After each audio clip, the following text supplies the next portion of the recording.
O rádio para mim é tudo. Eu amo trabalhar em rádio. Desde garoto eu ouvia rádio, na época a Rádio AM, né? Eu nem queria falar muito sobre isso, senão vocês vão descobrir a minha idade, mas não tem problema não. E aí aquilo sempre me encantou, né? A comunicação que o rádio tem, que é fazer imaginar, né? Quer dizer, o recurso que você tem é só o áudio, então você tem que fazer as pessoas imaginarem coisas. E para mim dar um bom dia para a galera, para mim estar com os artistas que tocam suas músicas nas rádios é um prazer, um privilégio. Desde pequena, na verdade, o meu sonho era trabalhar com TV. Eu sempre, quando alguém me perguntava o que você vai ser quando crescer, eu falava, vou trabalhar com gente. E quando eu tinha 17 anos, eu era muito envolvida em grêmio estudantil, enfim, política estudantil e movimentos. E minha mãe não queria que eu me envolvesse com política, então nós fomos morar em Minas Gerais, numa cidadezinha próxima a Uberlândia. E, enfim, eu fiquei super deprimida porque eu não queria ir para lá. E minha mãe conversou com um vizinho que tinha uma rádio e ele estava precisando de uma pessoa para trabalhar na recepção da rádio. Eu nunca tinha trabalhado, era menor de idade. E aí, quando eu cheguei lá, ele falou assim, olha, na verdade eu preciso de um locutor. Falei, eu nunca fui numa rádio na minha vida, né? Mas ok. E aí ele me levou no estúdio, senta aí, fala a hora para mim. Aí eu falei a hora, ele gostei da sua voz. Você pode vir amanhã? Eu venho. E fiquei durante 2 semanas indo até a rádio. Na segunda semana, eu cheguei e perguntei cadê a Adriana, que era a locutora, né? Ele falou, ela não veio, hoje é com você. Foi bizarro, né?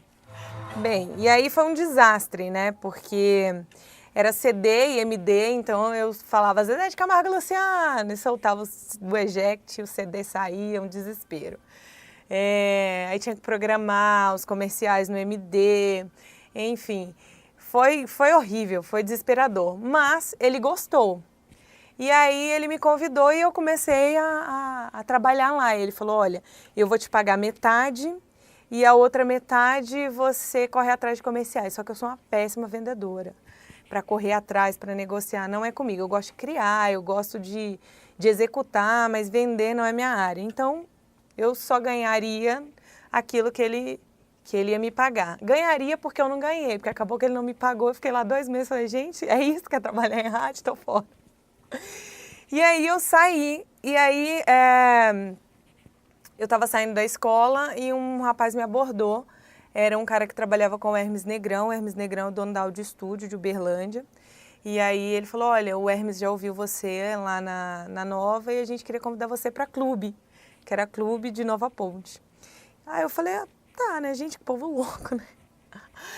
E aí cheguei lá, gente, era muito legal, porque assim, minhas referências de rádio eram rádios jovens, e aí eu fui trabalhar numa cidade interior com 9.000 habitantes, eu tocava Raimundos 2 horas da tarde, aí o pessoal da fazenda ligava, você é muito doida mesmo, sabia? Você é muito doida, nós gostamos tinha um Carreiro Pardinho, você solta uns rockão muito doido. E era super divertido, eu fiquei lá 5 meses, e falei, não, vou voltar para Brasília, cansei. Acabei, antes de vir para Brasília, eu passei por Uberlândia, fiquei um tempo na Transamérica de Uberlândia, voltei para Brasília em 2001 e aí de lá para cá eu já passei em quase todas as rádios populares de Brasília, hoje eu estou na Clube. Olha, meu primeiro contato com a rádio foi inusitado, contando, as pessoas talvez não acreditem. Eu era bem menino ainda, eu tinha 16 para 17 anos de idade, Rio dos anos 80, já faz tempo, hein? E eu trabalhava num bar noturno, era o bar mais badalado da cidade, era uma cidade pequena do interior, na época acho que tinha lá 80.000 habitantes, 70.000 habitantes. E esse bar era frequentado pela nata da cidade. E dentre eles, naquela época, o radialista ainda era considerado, né, nata da sociedade. Dentre essas pessoas que frequentavam esse bar estavam os radialistas da principal rádio da cidade, que era a Paranaíba FM de Itumbiara. E eu fiz amizade, acabei fazendo amizade com esses caras, com esses profissionais da Paranaíba, que eu admirava muito, né? Na época, o locutor do rádio, o comunicador, ele tinha muitos fãs. Ainda tem hoje, mas não na mesma proporção que era naquela época. A gente admirava esses profissionais como estrelas. E eu fiz amizade com um deles, e certo dia ele chegou para mim, nesse bar noturno, tem que contar essa parte para você entender como é que foi a minha aproximação com o rádio. Tinha shows ao vivo e eu que montava o palco para esses shows. E eu sempre pegava o microfone, testava o microfone, falava no microfone antes do show. E um desses radialistas ouviu eu testando esses microfones e um dia me chamou e falou: Tony, você tem uma voz legal. Naquela época dava-se muita importância, né, para essa coisa de voz, a voz impostada, a voz bem colocada e tal. Você tem uma voz legal, uma voz bacana, você não quer tentar fazer um teste lá na rádio? A rádio acho que tinha 2 anos que tinha se instalado na cidade, isso foi em 1986, 87. Tinha uns 2 anos que a rádio tinha sido inaugurada e o FM era muito recente ainda no Brasil, tinham poucas rádios FMs, principalmente no interior. Essa acho que foi uma das primeiras do interior. Então aquilo para mim foi uma coisa, foi uma surpresa. Foi, como é que eu vou trabalhar em rádio? Ele se chama Gley, é vivo até hoje, meu amigo Gley de Menezes. Como é que eu vou trabalhar em rádio, Gley? Não tenho nenhum contato com rádio, nunca entrei num estúdio de rádio. Não, vai lá, conhece, faz um teste, vamos ver se dá certo. Eu fui, conversei com o diretor da rádio, que era o Adumon Machado. Ele marcou um teste para mim. Naquela época os testes em rádio eram engraçados. Eles te entregavam uma programação de 1 hora e dentro dessa programação você tinha que falar os nomes das músicas, os autores das músicas, né, os compositores, o nome da gravadora, o ano que a música foi composta. Era bem longo, era uma lista bem extensa que você tinha que falar. Além das músicas que eu tinha que anunciar, músicas nacionais, internacionais, tinha que falar todas essas informações. Ainda tinha um texto jornalístico que você tinha que falar e que você tinha que desenvolver alguma coisa também de forma improvisada. E eu muito nervoso, como eu estou aqui agora, não parece, mas sempre que a gente está diante de uma coisa nova, a gente fica com a mão gelada, né? Aquela sensação de coisa boa, né? De êxtase. E eu fiquei muito nervoso, mas acabei passando nesse teste. Eu me lembro que, coisa de 3 dias depois, o diretor me chamou lá na rádio e falou: olha, você passou, você quer experimentar, fazer um programa? Eu falei: como assim? Não, você passou, você tem uma voz legal, eu acho que você tem um potencial bacana, vamos experimentar. Adumon Machado era um grande nome do rádio também, respeitadíssimo, já não está mais entre nós, lá de Itumbiara, em Itumbiara, Goiás, todo mundo conhece Adumon Machado, em Goiás todo mundo conhece. Aí eu falei: ué, topo, né? E aí foi quando eu comecei. Ele falou: então daqui tantos dias, acho que 7 dias, 10 dias, você estará no ar. Me lembro que era o programa, me lembro o nome do primeiro programa que eu fiz, se chamava Sementes da Terra, que era um programa de música caipira, né? Interior tem tudo a ver. Começava às 4 horas da manhã até às 7, 8 horas da manhã. Aí eu me lembro que na data que ele marcou, a rádio tinha locução até meia-noite, depois o locutor ia embora, fechava o estúdio e só voltava a ter locução às 4 horas da manhã. E eu seria o primeiro locutor da manhã.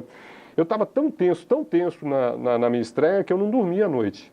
2 horas da manhã eu me levantei da cama, eu morava do lado da rádio, me levantei da cama, fui para o estúdio, me sentei, como eu estou aqui agora, na frente, peguei o microfone, ajeitei o microfone, na época era disco, o LP, peguei o LP, primeiro, né, peguei a programação, vi lá que música que era, peguei o primeiro LP, já preparei na picape, segundo LP, preparei na picape e as mãos tremendo, foi indescritível.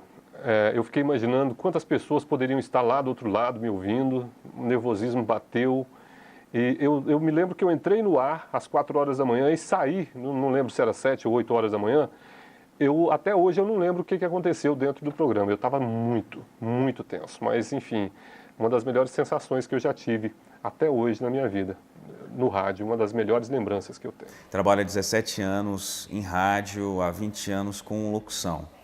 Atualmente trabalho na Rádio JKFM, sou voz padrão da Rede Gênesis de televisão e também locutor publicitário. Meu interesse pelo rádio, pela locução, surgiu com meu pai. Meu pai era tapeceiro, tinha uma oficina e no horário contrário da escola, eu e meu irmão, nós íamos para a oficina ajudá-lo. Ele passava o dia inteiro ouvindo rádio. Então eu pegava aquelas brincadeiras dos locutores e levava para a sala de aula. Tinha um comunicador na época que eu gostava de imitá-lo, era José Neri. Ele fazia umas brincadeiras lá com as ouvintes, eu ia fazer brincadeira com as professoras, com as colegas, com os colegas lá. Então comecei a fazer muito sucesso lá na escola, né? Então meu interesse pelo rádio, pela locução começou aí. E eu trabalhava numa empresa como office boy, tinha uns 15 anos. E eu fazia essas brincadeiras lá também. Surgiu um evento, eles precisavam de um mestre de cerimônias para apresentar um evento durante uma semana. E durante aquela semana eu fui. Não tinha ninguém, não tem o office boy, que ele tem uma voz boa, pode ser que dê certo. Eu fui, deu certo. O que eu ganhei em uma semana de cachê de cerimonial era o equivalente a 4 meses de trabalho. Aí eu fiquei maravilhado com aquilo, eu resolvi investir. Então, a partir daí, surgiu o meu interesse também pela locução, não só pelo rádio, mas com a locução em si. A partir daí, eu comecei a fazer cursos de especialização, a conhecer mais os locutores, visitar rádios, passei a ouvir o rádio com mais atenção, com um olhar mais crítico, com um ouvido mais crítico, né? O rádio na minha vida é algo assim, que eu sou muito grato. A palavra é gratidão. Aliás, 2 palavras, amor e gratidão. Primeiro a Deus, por permitir que eu faça aquilo que eu goste. E o rádio, tudo que eu tenho na minha vida, eu consegui por meio do rádio. Minha casa, terminar a faculdade, os meus estudos, carro, tudo isso foi construído no rádio. Eu tinha um sonho de um dia poder trabalhar e viver só da minha voz, do meu trabalho. E eu consegui realizar. O rádio me proporcionou coisas que jamais poderia conseguir em outro lugar. Eu acho assim, eu gosto das pessoas que se interessam pelo que fazem, e no rádio não é diferente. Se você tem uma pessoa dedicada, ela pode até não ter o mesmo talento que determinadas outras pessoas, mas, né, dependendo, né, da dedicação dela, do estudo, né, que ela possa fazer sobre aquilo que ela quer empreender no rádio, aí assim, não tem uma preferência não. Eu gosto das pessoas que adoram trabalhar no rádio. É difícil você encontrar um profissional assim, já pronto para trabalhar em rádio. Muitas vezes a gente traz até das cidades aqui do entorno de Brasília, digo até nem do entorno, mas do interior, Paracatu, Formosa, enfim. É difícil. Acho que não há um curso específico para radialista, a gente encontra esse desdobramento em alguns cursos de jornalismo nas faculdades, mas na questão prática essa coisa não é, sei lá, não é bem feita. Desculpe até falar esse termo, não estou dizendo que as faculdades não são boas, mas é que falta esse olhar, né, mais dedicado e mais profissional para que a gente possa formar bons, né, radialistas. Começando mais uma edição do Clube Sertanejo, seja bem-vindo. Eu quero te dizer o seguinte, final dessa hora tem para você 2 convites para o baile da Santinha com Léo Santana e William Marlon. Vai ser dia 23 no Parque da Cidade. Bom demais, né? Você quer mais? Quer mais? Então toma, ó. Hoje ainda tem pra você 2 convites pra gravação do DVD do Harmonia do Samba, dia 5 de outubro no Parque da Cidade. Vai ser bom demais. Eu acho que qualquer profissão é preciso ter perfil, né? Por exemplo, eu não me vejo médica. Eu acho que mesmo se eu estudasse a vida inteira, eu não tenho perfil para trabalhar na área de saúde. Não tenho. E eu acho que no rádio não é diferente. Eu acho que uma coisa que conta muito, não só no rádio, mas em comunicação de uma maneira geral, é a questão do carisma. Tem gente que acha que carisma não conta, mas carisma conta. O rádio, você não aprende do dia para a noite, você não aprende numa cartilha, você aprende fazendo. É um negócio que você precisa estar fazendo.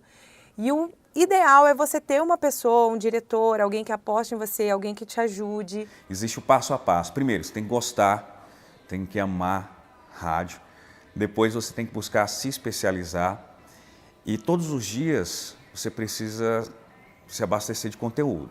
Locutor não é só voz. Locutor não é só chegar e apertar um botãozinho e falar no microfone. É preciso conteúdo. Algumas pesquisas dizem que radialista, locutor, é uma das profissões mais estressantes. E é verdade, na minha opinião, sim.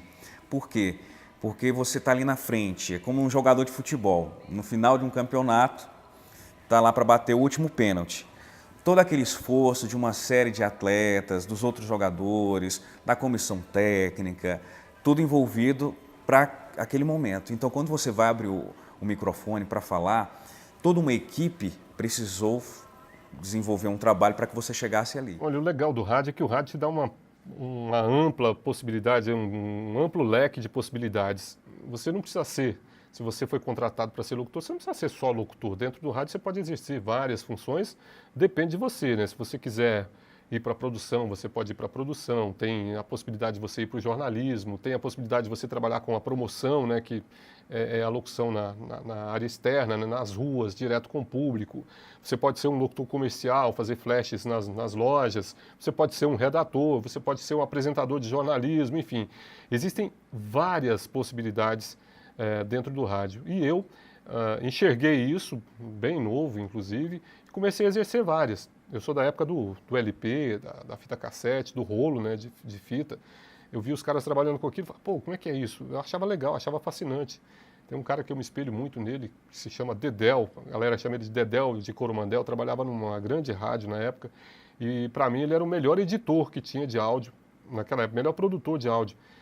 Então eu queria fazer um trabalho parecido com aquilo. Ele fazia vinhetas fantásticas, na época que você cortava a fita com gilete para fazer as edições, né? E era um outro tempo, os estilos eram diferentes do que é usado hoje, então para aquela época ele fazia coisas fantásticas. Eu quero fazer isso. Aprendi a fazer isso, trabalhei na produção. Teve uma outra época que surgiu uma vaga lá para apresentar um programa jornalístico. Fui apresentar esse programa, era sofrível, porque naquela época não tinha internet, não tinha telefone celular, para você fazer contato e ter acesso à informação era muito difícil. Tinha uma agência, eu não lembro o nome dessa agência, que mandava as informações para a gente, New Press, algo assim. Ela mandava as informações para a gente através de facsímile. Muita gente talvez nem saiba o que é facsímile, né? O famoso fax. Eles mandavam as informações para a gente, aquilo chegava, às vezes chegava em cima da hora, você tinha que ler aquilo tudo, separar o que você queria, e na minha época também tinha o famoso Gillette Press, né? Se o jornal chegasse antes do seu programa ou do seu quadro entrar no ar, você ia lá, recortava as notas do jornal e lia aquilo no ar, porque não tinha tempo de você preparar. JQFM, a Rádio da Alegria. Com as novas tecnologias, várias profissões foram condensadas. Antigamente, aquela visão que a gente tinha de locutor era que ficava de um lado, só falando, e tinha um sonoplasta, um operador de áudio. Hoje em dia, essas profissões se condensaram. Então, o locutor, além de se preocupar com quem vai falar, com o conteúdo, ele também tem que se preocupar com uma boa operação, utilizar bem essa mesa aqui. Porque não adianta nada o locutor ser um bom operador e não ser um bom locutor, não saber falar direito, não tem conteúdo. E não adianta também ser um excelente comunicador, um excelente locutor e não desempenhar um bom trabalho com esses equipamentos. Então a minha opinião, costumo dizer que um bom locutor, ele é 50% locutor e 50% operador. As duas funções caminham lado a lado, uma depende exclusivamente da outra. Então, você que quer se tornar um bom locutor, você tem que conhecer um pouquinho de tudo. Entender de vinhetas, entender de sonoplastia, de locução. Tem que ser um especialista naquilo que você se propõe a fazer. Uma das coisas que eu acho que atrapalha muito a pessoa no rádio, até porque mexe com a sua identidade.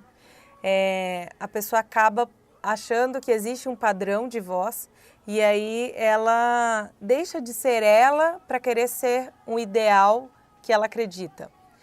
E quando eu comecei no rádio, eu tinha essa mania de impostar, até que um dia uma pessoa chegou para mim e falou, gente, que coisa ridícula, você já se ouviu? Que coisa podre? Porque eu não tenho um gravão na minha voz, eu não tenho uma voz sensual como Valquíria Rios. Então, eu forçava uma barra, porque eu tinha referência de locutoras daquele vozeirão e tal, só que não era o meu perfil. E aí um dia alguém chegou para mim e falou assim, Andréia, sua voz é bonita do jeito que ela é. Esquece da voz. Não é voz que você tem que trabalhar, você tem que trabalhar com conteúdo. Você tem que se preocupar com o que você está dizendo e não como você está dizendo. Então, assim, lógico que você precisa achar uma colocação ideal, você precisa achar a sua voz, onde está a sua zona de brilho, né? Eu posso deixar minha voz um pouquinho mais aguda, posso deixar minha voz um pouquinho mais aguda, assim como eu posso trabalhar com a minha voz um pouco mais grave, mas sem precisar me impostar. Para cada campanha, é necessário ter um tipo de voz. Então, não é que a impostação seja algo que deve ser abolido, não é bem assim. Existem os tons, as variações, Por exemplo, uma campanha institucional requer do locutor uma voz mais serena, mais séria, porque ele precisa passar uma credibilidade. Um comercial de varejo, um supermercado, tem que ter aquela voz mais amiga, aquela voz menorzinha, tudo mais. O rádio é um veículo de comunicação tão fantástico. Eu me lembro que quando eu entrei no rádio, eu era extremamente tímido, tive muita dificuldade. Contei aquela história para vocês lá do início, que no primeiro dia eu fiquei 2 horas plantado na frente do microfone do console, né, da mesa de áudio, me preparando psicologicamente para entrar no ar. Mas o rádio, ele é fantástico, ele te desenvolve tanto. A partir do momento que você entende o rádio, que você absorve o rádio, você aprende muito com o rádio. O rádio te traz, te dá muita desenvoltura, te traz a possibilidade de você conseguir improvisar muito bem. Se você fizer o rádio aos moldes um pouco mais antigo ou um pouco mais popular, comunicativo, você desenvolve muito a parte de improvisação, né? E o rádio te trouxe, me trouxe isso. Inclusive, um bom exemplo disso é que eu fiz televisão, tive 3 oportunidades de fazer TV, e nessas 3 oportunidades eu senti que o rádio me ajudou muito. Na primeira delas, eu apresentava um programa na TV Bandeirantes, em Minas Gerais, TV Paranaíba, que era uma afiliada na época, Rede Bandeirantes, hoje ela é afiliada à TV Record. Era um programa que na época era no sábado de manhã, começava às 9 da manhã e ia até meio-dia, ou seja, 3 horas no ar. Éramos 2 apresentadores, alternava, né? 2 e 3 apresentadores, e o programa era feito todo ao vivo. Isso nos anos 90. O programa inteiro feito ao vivo. Eu acho que se o cara não tiver muito dom ou se ele não tiver tido uma escola como o rádio, ele não consegue fazer aquilo. E era tudo de improviso, não tinha script não. Então era um programa, na época, líder de audiência, sábado de manhã, e esses 2 ou 3 apresentadores conseguiam lidar muito bem com o improviso e com o ao vivo, né? Quem faz televisão sabe que é muito difícil fazer ao vivo. A gente conseguia segurar, e a gente conseguia segurar o mesmo pico de audiência desde a hora que começava até a hora que a gente entregava o programa. Isso, para mim, é uma coisa que vem do rádio, né? O comunicador se constrói muito no rádio. E numa outra oportunidade, eu apresentei um programa bem popular, né, que é da TV Record, no interior de Goiás, o Balanço Geral, e depois eu fui trabalhar como repórter também de uma afiliada da TV Record no interior de Goiás. Eu acho que para apresentar um programa do estilo de Balanço Geral, se você não tiver um certo molejo, uma certa criatividade, você não consegue, né? E o rádio que me deu isso. O rádio é uma escola fantástica para comunicadores, independente da mídia. Você fazendo rádio, você aprende muito. Na verdade, eu sempre flertei com a televisão, né? Desde os anos 80, apresentei alguns programas de clipe e tudo mais, mas em 2008 veio uma oportunidade diferenciada para mim, que foi apresentar um telejornal aqui na Rede Record, com a saída do Lula. O Lula foi ser o correspondente internacional da Rede Record, o Lula que já tinha trabalhado comigo lá na Rádio 105, meu Black Diamond, abraço Lula para você. E aí o diretor da televisão falou, a gente queria um cara que tivesse conhecimento da cidade, falasse um pouquinho mais rápido, porque a televisão ela tem um tempo assim mais cadenciado e o jornalista não tem essa fluidez, vamos dizer assim, que o radialista tem. Eu falei, cara, eu não dou conta, velho, eu falo rindo, entendeu? Eu vou matar um monte de gente sorrindo. E foi o que aconteceu, eu fiz um primeiro teste. E aí, né, eu tinha que anunciar, né, as ocorrências policiais. Olha, fulano de tal morreu lá em Samambaia. O cara falou, bicho, você tem que trabalhar melhor a sua locução, mas dá certinho, tá? Nós vamos apostar em você. E aí, num primeiro momento, eu até recusei, falei, não vou dar conta e tal. Passou um tempo, ele me ligou e me desafiou, vem cá, você não quer vir para a televisão porque você está com medo, é? Aí eu pensei comigo, falei, não, medo não, deixa comigo. E aí eu encarei, fiz alguns cursos, né? O pessoal dessas grandes emissoras de televisão tem alguns treinamentos que são muito legais, fonoaudiólogo e tudo mais, postura em frente às câmeras. E aí eu tive essa oportunidade, durante algum tempo eu apresentei o DF no ar e me afastei por conta de uma opção minha de me candidatar a um cargo eletivo. E depois eu tive uma outra oportunidade na Bandeirantes também, quando eu fazia o Brasil Urgente local, que também me afastei por conta de optar por uma possibilidade de uma carreira política. Mas hoje eu quero lhes dizer que eu estou fora da política.